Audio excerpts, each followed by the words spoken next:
Grace and peace. My name's Ryan. I'm the movie pastor. Normally I watch movies in the theater and I talk about my theological reflections on them as soon as possible after I see them. This time I was thinking about the movie Birdbox, which I actually saw a little while ago, but since it is such a loaded movie and it has so much to do with these ideas that we're talking about, I thought I'd share some thoughts about it. So Birdbox is a horror film about an enemy that you cannot see. And if you see the enemy, you will immediately kill yourself. And in killing yourself, you put in danger other people around you. That's an interesting concept. So horror movies are always about pre-existing fears. They're about fears that we had already. And it causes us to ask the question, if we're aware that this is how horror movies work, this is what they're always about. Terminator is about the rise of automation and machines. Alien has a lot to do with sexual violence. Then we have to ask, what exactly is Birdbox about? What fear of the modern day are they playing with the movie Birdbox?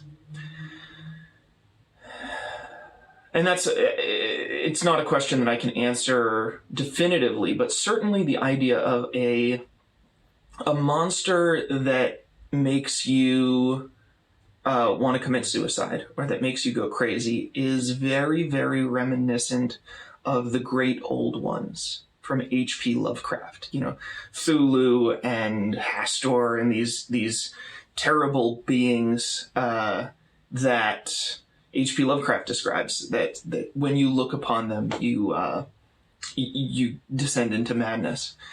And the reason for that, as I understand it, is that when you see the way the world works in H.P. Lovecraft's story, you begin to realize that there is nothing with its steering wheel, with its hands on the steering wheel of the universe. That whatever it is that is in charge of the way the world works is greater than you, and it is not good.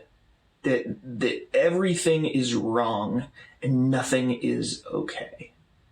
And the response to that is either suicide or madness. Arguably, those are the same thing. In Birdbox, they're not, though. In Birdbox, there are people who are insane, who are able to look upon the monster and indeed trick other people to looking at the monster because of their insanity. So there's a refuge in insanity, to borrow a concept from Fear and Loathing in Las Vegas. So you have to pick within the universe of Birdbox that madness and death, madness and the desire to end your own life are different from one another. Well, what do we do with that? What's that like? What's that represent? I think it represents fear of reality. That reality is wrong. The truth of the universe is bad. The way the universe works is awful. And so your choices, if you kind of metaphorically, symbolically follow the argument of Birdbox out, if the world is like Birdbox, then either you need to be ignorant, you need to shut your eyes, you need to blind yourself to the truth of how the world really works, what is really going on, how meaningless life really is, or you need to go nuts. You need to believe something that's not true. You need to, and in so doing, you'll be able to look truth in the face. Well, that's an interesting concept. And it reminds me of a verse in 1 Corinthians, I think it is, that says, we are beside ourselves if we seem to be in our right minds. It is for your benefit. Because I don't believe that at all.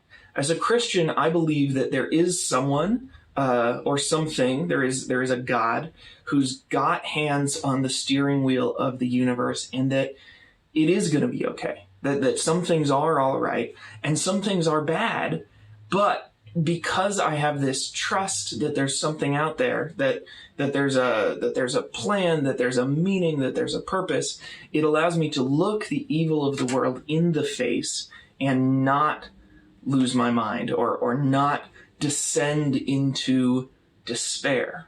So I would, within Birdbox's teleology or understanding of the universe, I would be like one of those crazy people. And there are indeed many people who think people of faith are crazy, they're deluded, or they're wrong. Me, I think the universe is simply different from the way Birdbox depicts it. I think that in actuality, there is no monster that is so terrible that can reveal to us a truth that we cannot bear to see, but instead that there is a truth behind every monster that allows us to overcome. And that, to me, is an interesting conception of what it means to be a believer, what it means to be a person of faith, independent of faith in Christian doctrine in particular, but faith in faith itself.